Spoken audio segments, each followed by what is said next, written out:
ಗಾಳಿ ಯಾವ ರೇಂಜಲ್ಲಿ ಬೀಸ್ತಾ ಇದೆ ಅಂದರೆ ಗಾಡಿ ಡ್ರೈವ್ ಮಾಡೋಕ್ಕಾಗ್ತಾಯಿಲ್ಲ. ನೋಡಿ ನೋಡಿ ತಳ್ಳಿಬಿಡುತ್ತೆ ಹಂಗೆ ಸೈಡ್ಗೆ, ಅರ್ಥ ಆಯ್ತಾ? ಸೊ ಏನಿದೊಂದು ಗಾಳಿ ಕಾಲ ಅಂತ ಹೇಳ್ಬೋದು, ಗಾಳಿ ಬೀಸುವ ಕಾಲ. ಆದ್ದರಿಂದ ದಯವಿಟ್ಟು ವಾಹನವನ್ನು ಚಲಿಸ್ತಾ ದ್ವಿಚಕ್ರ ವಾಹನ ಸವಾರರು ವಿಶೇಷವಾಗಿ ಸ್ವಲ್ಪ ಜೋಪಾನ. ಈ ವೆಯ್ಟ್ಲೆಸ್ ಗಾಡಿಗಳೇನು ಮಾಡ್ತವೆ, ನಿಮ್ಮ ಗಾಡಿನ ಸೈಡ್ಗೆ ಎಳೆದು ಬಿಸಾಕ್ಬಿಡ್ತದೆ. ನಾನು ಈ ಒಂದು HF100 ಗಾಡಿನಲ್ಲಿ ಹೋಗ್ತಾ ಇದ್ದೀನಿ. ಈ ಗಾಡಿ ಮೈಲೇಜ್ ವಿಚಾರ ಬಂದರೆ ತುಂಬ ಚೆನ್ನಾಗಿದೆ. ಮೈಲೇಜ್ಗೆ ಅಂದರೆ ಇದು ಲೋಕಲ್ ಹೊಡೆಯೋದಕ್ಕೆ ಸರಿ, ಲಾಂಗ್ ಡ್ರೈವ್ಗೆಲ್ಲ ಆಗಲ್ಲ. ಏನಕ್ಕಾಗಲ್ಲ ಅಂದರೆ ಲಾಂಗ್ ಡ್ರೈವ್ ಹೋದರೆ ಇದು ನೋಡಿ, ಥರ ನೋಡಿ ಪಿಕಪ್ಪು ಅಂದರೆ ಪಿಕಪ್ ಇದೆ, ಇಲ್ಲ ಅಂತಲ್ಲ, ಆದರೆ ಕಂಫರ್ಟಬಲ್ ಇಲ್ಲ. ಅರ್ಥ ಆಯ್ತಾ? ತುಂಬ ಲಾಂಗ್ ಹೋಗೋಕ್ಕಾಗಲ್ಲ. ನೋಡಿ ನೋಡಿ ನೋಡಿ ಗಾಡಿ ಹೆಂಗೆ ಬೀಸ್ತೈತೆ, ಹಾಂ, ಹಿಡಿದು ತಳ್ತೈತೆ ಸೈಡ್ಗೆ. ಸೊ ಈ ಒಂದು ಏನೋ ಈ HF100 ನೀವು ಲೋಕಲ್ಗೆ ಈ ವ್ಯವಸಾಯಗಳಿಗೆ ಈ ಬಳಸ್ಕೊಂಡ್ರೆ ತುಂಬ ಹೆಲ್ಪ್ ಆಗುತ್ತೆ. ಇದು ಅರ್ಥ ಆಯ್ತಾ? ವ್ಯವಸಾಯಕ್ಕೆ ಸಂಬಂಧಪಟ್ಟಾಗಿ ಬಳಸ್ಕೊಂಡ್ರೆ ತುಂಬಾ ಯೂಸ್ ಆಗುತ್ತೆ. ಆಮೇಲೆ ಮೈಲೇಜ್ ತುಂಬ ಚೆನ್ನಾಗಿದೆ. ಆದರೆ ಲಾಂಗ್ ಡ್ರೈವ್ ಹೋಗ್ತೀವಿ ಅಂದರೆ ಸ್ವಲ್ಪ ಕಷ್ಟವೇ ಅಂತ ಹೇಳೋದಕ್ಕೆ ಬಯಸ್ತೀನಿ. ಸೊ ನಾನು ಹೆಚ್ಚು ಲಾಂಗ್ಗಳೇ ಹೋಗ್ತಿದ್ದೆ. ಅದಕ್ಕೋಸ್ಕರ ನಾನೇನು ಮಾಡಿದೆ, ಒಂದು TVS ರೈಡರ್ ಬೈಕನ್ನು ಖರೀದಿ ಮಾಡಿದ್ದೀನಿ.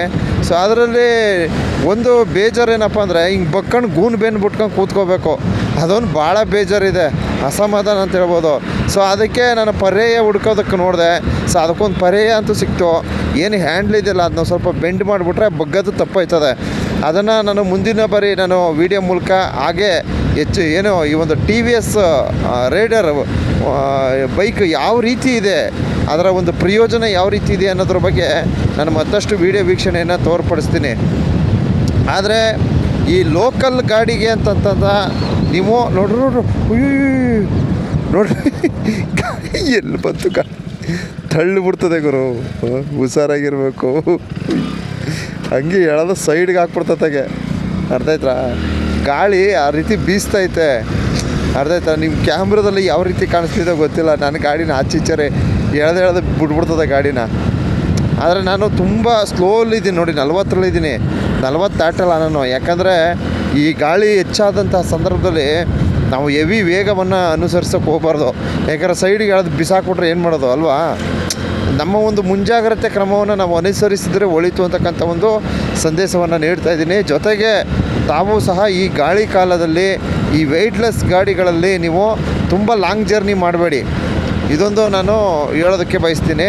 ಸೊ ನೀವು ಸ್ವಲ್ಪ CC ಚೆನ್ನಾಗಿರೋದು, ನನಗೆ ತುಂಬ ಜನ ಕಮೆಂಟ್ ಹಾಕಿದ್ದಾರೆ, ಸಾರ್ ನೀವು 150cc ತಗೋಬೇಕಿತ್ತು, ಈ ಥರ ಹಾಕಿದ್ದಾರೆ. ಅಣ್ಣ ನಾನು 150ccದೇ ತಗೊಳ್ಳೋಣ ಅಂತ ಹೋದೆ, ಅದು ಸ್ವಲ್ಪ ದುಬಾರಿ ಇತ್ತು.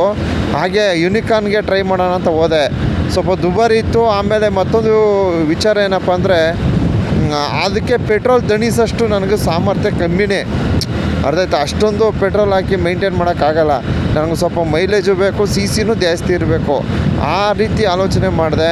ಸೊ ಅದನ್ನೆಲ್ಲ ಗಮನಿಸಿದಾಗ ನನಗೆ TVS rider better and good ಅಂತು. ಆಮೇಲೆ ಹೀರೋ ಎಕ್ಸ್ಟ್ರೀಮು ಇತ್ತು, ಅದನ್ನೂ ಸಹ ನೋಡಿದೆ. ಸೊ ಅದನ್ನು ನಮ್ಮ ಹುಡುಗ ಸಜೆಸ್ಟ್ ಮಾಡಲಿಲ್ಲ. ಅದೆಲ್ಲ ಗಮನಿಸಿ ನಾನು TVS ರೈಡರನ್ನು ಖರೀದಿ ಮಾಡ್ಕೊಂಡಿದ್ದೀನಿ. ರೈಡರ್ ಒಂಥರ ಚೆನ್ನಾಗದ ಗಾಡಿ, ತುಂಬ ಚೆನ್ನಾಗಿದೆ.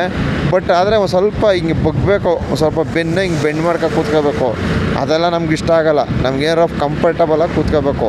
ಸೊ ಅದನ್ನು ನಾನು ವಿಚಾರ ಮಾಡಿದಾಗ ಸ್ವಲ್ಪ ನೋಡಿ ಸ್ಕ್ರೂ ಬಿಚ್ಚಿಬಿಟ್ಟು ಸ್ವಲ್ಪ ಹಿಂಗೆ ಬೆಂಡ್ ಮಾಡಿಬಿಟ್ರೆ ಅದು ಪರ್ಫೆಕ್ಟ್ ಅಂತ ನಾನು ಮಾಹಿತಿ ಪಡೆದಿರ್ತೀನಿ. ಸೊ ಅದರ ಮೇರೆಗೆ ನೋಡ್ತೀನಿ, ಏನಾದ್ರು ಇನ್ ಕೇಸ್ ನಮ್ಗೆ ಆ ಹ್ಯಾಂಡ್ಲೇ ಸೆಟ್ ಆಗಿಲ್ವಾ, ಬೇರೆ ಹ್ಯಾಂಡ್ಲ್ ಹಾಕ್ಸ್ಕೊಂಬಿಡ್ತೀನಿ, ಸ್ವಲ್ಪ ಕೈ ಹತ್ರಕ್ಕೆ ಬರಬೇಕು ನನಗೆ ಆ ಥರ. ಸೊ ಇಷ್ಟೆಲ್ಲ ಇದೆ. ಒಟ್ಟು TVS ರೈಡರು ಏನಪ್ಪ ಅಂದರೆ ನಿಮಗೆ ಬ್ಯಾಕ್ ಪೇಯ್ನ್ ಬರೋಲ್ಲ ನನ್ನ ಒಂದು ಅಂದಾಜು. ಯಾಕೆಂದರೆ ಒಂದು ಆ ಸಾಕಬ್ಜರ್ ಕಂಡೀಷನ್ಗಳು ಆ ರೀತಿ ಇದೆ. ಒಂದು ಸ್ವಲ್ಪ ಬ್ರೇಕೆಲ್ಲ ಒಳ್ಳೆ ಚೆನ್ನಾಗಿದೆ. ಸೊ ಅದನ್ನೆಲ್ಲ ಗಮನಿಸಿದಾಗ ನನಗೆ ಬೆಸ್ಟ್ ಅನಿಸ್ತು. ನೋಡಿ, ಕಾರ್ ಬರ್ತದೆ, ಬೈಕ್ ಹಿಡ್ದು ಕಾರ್ ತಳ್ತದೆ. ಸೊ ಇದೆಲ್ಲ ಗಮನಿಸಿ ನನ್ನ ಹತ್ರ CT 110 ಒಂದಿದೆ ಬಜಾಜ್ದು, ಅದೊಂದಿದೆ. ಸೊ ಇದೊಂದಿದೆ, HF100 ಇದೆ. ಅಯ್ಯಪ್ಪ, ಕಾರ್ನವರು ಭಯಂಕರ ಫಾಸ್ಟಪ್ಪ. HF100 ಒಂದಿದೆ. ಈಗ TVS ರೈಡರ್ ಒಂದು 3 ಆಗೋಯ್ತು. ಈಗ ಈ 3 ಗಾಡೀಲಿ ನಾನು ಈ HF100 ಮತ್ತು ಇದು ಏನಪ್ಪ ಅದು ಬಜಾಜ್ ಸಿಟಿ 110 ಇವೆರಡರಲ್ಲಿ ಯಾವ್ದಾದ್ರು ಒಂದು ಡೀಲ್ ಮಾಡಿಬಿಡ್ತೀನಿ, ಕೊಟ್ಬಿಡ್ತೀನಿ. ಸೊ ಅದ್ರ ಸಂಬಂಧಿತವಾಗಿ ಒಂದು ವೀಡಿಯೋ ಹಾಕ್ತೀನಿ. ಯಾಕೆಂತಂದರೆ ನನಗೆ ಬೈಕ್ಗಳೆಲ್ಲ ಮನೆ ತುಂಬ ಬೈಕ್ ತುಂಬ್ಕೊಂಡು ಏನು ಮಾಡಲಿ ಅಲ್ವಾ, ಅದರ ಸಂಬಂಧಿತವಾಗಿ ನಾನು ಒಂದು ವೀಡಿಯೋ ಹಾಕ್ತೀನಿ. ಆಸಕ್ತಿ ಇರ್ತಕ್ಕಂಥವ್ರು ದಯವಿಟ್ಟು ತಾವು ನೇರವಾಗಿ ಬಂದು ಡೀಲ್ ಮಾಡ್ಕೊಂಡೋಗಿ, ಅರ್ಥ ಆಯ್ತಾ.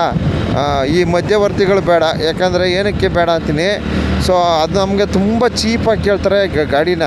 ಹಾಗೆ ನೀವು ಶೋರೂಮ್ಗಳಲ್ಲಿ ಸೆಕೆಂಡ್ ಶೋರೂಮಲ್ಲಿ ತಗೊಳ್ತೀನಿ ಅಂತ ಹೋದರೆ ತುಂಬ ದುಬಾರಿಯಾಗಿ ಕೇಳ್ತಾರೆ. ಇದೇ ವಾಸ್ತವ. ನೀವು ಎಲ್ಲೇ ಹೋಗಿ ಚೆಕ್ ಮಾಡ್ಕೊಳ್ಳಿ, ಪರಿಶೀಲನೆ ಮಾಡಿ. ಈ ಶೋರೂಮಲ್ಲಿ ತಗೋತೀವಿ ದುಬಾರಿ ಮಾಡ್ತಾರೆ.